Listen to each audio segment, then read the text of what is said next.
La OEA estuvo reunida durante la semana y un tema central de esa cumbre fue el tema haitiano. Ahí se emitieron muchísimas declaraciones individuales y también declaraciones colectivas de toda la OEA. Entre las individuales llamó mucho la atención una en la que se abogaba por la búsqueda de soluciones dominicanas para Haití, que no es una voz, como apareció ahí en la OEA, aislada, sino que encarna el pensamiento de países históricamente endeudados con Haití desde el punto de vista social y desde el punto de vista económico, como es el caso de Estados Unidos, el caso de Canadá y el caso de Francia. De manera que tiraron ese tipo de propuestas porque para muchos de esos pensadores y de esos tres países que señalé, quien debe cargar con el peso de Haití, y de hecho nosotros venimos cargando históricamente, es la República Dominicana. Nadie como nosotros está cargando con el peso de la problemática haitiana. Nadie es más solidario que nosotros. En esta misma semana, a propósito de eso, un funcionario, un ciudadano norteamericano que es funcionario de la ONU y que es experto en asuntos migratorios, nos daba la orden de que hay que detener las deportaciones de ciudadanos haitianos. Hay que señalar que también... ¿De qué país es? Norteamericano, William. Ajá, ¿y las deportaciones de Estados Unidos pues eso no importa. a Latinoamérica? Ellos pueden hacer lo que les dé la gana, pero como ellos son los tutores del mundo, pueden decir quién está bien o quién está mal. Pues sí, también en este principio de semana, a propósito de Haití, hubo también el encuentro del SICA, del Sistema de Integración Centroamericano, y el presidente Abinader, que asistió, siguió reclamando la necesidad de que los países latinoamericanos y centroamericanos se sensibilicen y apuesten, porque lo que tenemos es mucha retórica. El tema aparece en todas partes, pero no hay acciones concretas. En este fin de semana, Antonio Guterres, que es el secretario general de la ONU y que ha estado abogando por acciones directas, iba para Haití para vivenciar la situación, porque es un drama humano que se vive allí, de gente padeciendo hambruna, un estado de contaminación, pestilencia, carencia de autoridad. Entonces, otro fenómeno que está surgiendo en la región son las llamadas autodefensas. En Haití, las autodefensas, que es la gente común que se está armando para combatir a la delincuencia, van más de 200 delincuentes ya eliminados por las llamadas autodefensas, que existen en México, existen en Colombia, existen ahora en Haití, y en Honduras hay apresto. Pero el balance es siempre desfavorable a la población. Claro. Porque si las autodefensas matan 200 delincuentes, los delincuentes matan 1000. También. De personas inocentes del pueblo. Que lo que hay que apostar es que haya autoridad, que el pueblo no se tome la justicia en sus propias manos, porque entonces ahí caemos en un estado de anarquía, donde cada quien va a tratar de hacer justicia por sus propias manos.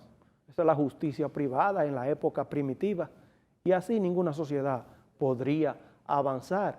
Y creo que el señor secretario general de la ONU, Antonio Guterres, ha sido muy enfático en esa cuestión de la urgencia que es destinar una intervención de algún tipo en Haití. Por lo menos de una fuerza conjunta, porque no se está hablando, aunque tenemos la experiencia negativa de la MINUSTAH. MINUSTAH, sí. ¿Verdad? Misión para la Estabilización de Haití. Que era una misión de la ONU. Sí.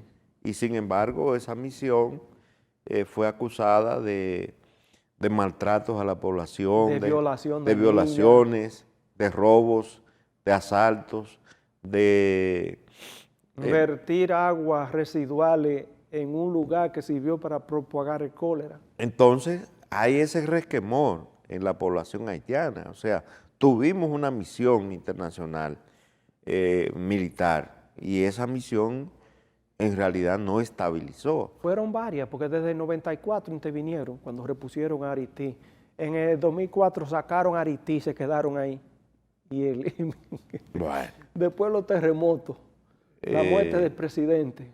Entonces, tiene que idearse, yo no sé si estas resoluciones de la OEA aterrizan, porque yo no veo que aterrizan. No, hombre. Tiene que haber una solución integral, donde el tema militar es uno de los componentes. Es como ha dicho Frank Fanon, un escritor afro-francés, Haití representa lo que él escribió, los condenados de la tierra, negros y pobres.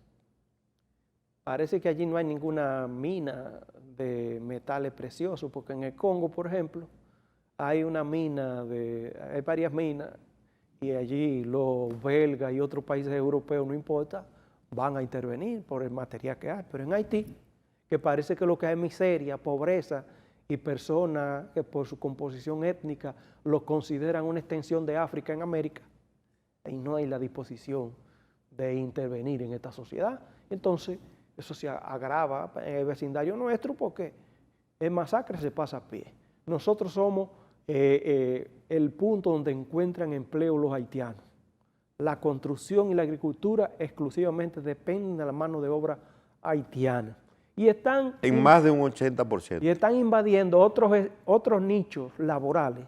Y el dominicano, cuando el haitiano se inserta en un nicho laboral, el dominicano termina abandonándolo y dejándoselo a ellos.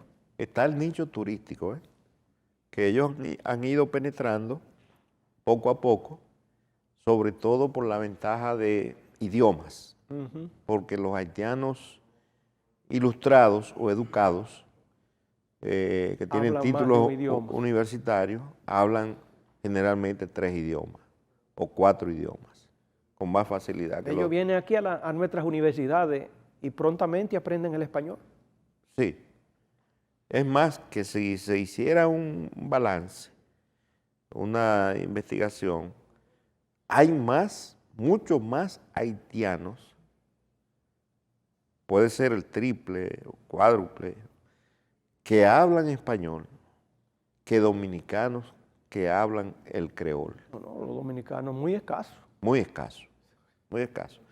Bueno, hay una situación, Firpo, que llama mucho la atención, y es el caso de Francia. Oh, sí. En Francia, la policía, en un pueblo cercano a París, mandó a parar a un joven de 17 años, y ese joven no se detuvo.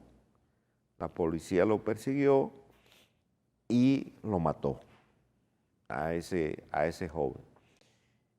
Esa matanza ha provocado varios días de disturbios incontrolados, porque la policía ha demostrado no tener capacidad para contener los saqueos, la quema de neumáticos, de vehículos, de escombros en las calles de diferentes ciudades de Francia. Debemos señalar que hace ya varios años que en Francia se viene dando una efervescencia social, porque también habían unos chalecos amarillos que tienen ya varios años que salen a protestar cada día por diferentes problemáticas contra la guerra, contra la desigualdad, contra la marginalidad, que no están acorde con las políticas que está llevando a cabo el gobierno francés. Porque otra cuestión que alteró más el ánimo de los manifestantes fue que mientras ellos protestaban en la calle, aparecía Emmanuel Macron departiendo un vino. Pero Emmanuel Macron estaba en Bruselas, en la cumbre de la Unión Europea. Exacto. Y, o sea, como si no estuviese pasando nada. Sin embargo, tuvo que interrumpir su presencia en la cumbre de la Unión Europea para ponerle atención a la situación caldeada, difícil, de convulsión social, que inclusive alguna gente habla de posibilidad hasta de guerra civil. Es una situación difícil en toda Europa, porque se han dado esas manifestaciones en Alemania, en Inglaterra, en España en menor medida. Es decir, la cosa no está bien en el viejo continente. Bueno. Y la guerra ha profundizado la desigualdad. Bueno, señores, Luciano Firpo, Agustín González, tuvimos el placer de compartir con ustedes en el día de hoy. Nos vemos el próximo domingo. Buenos días.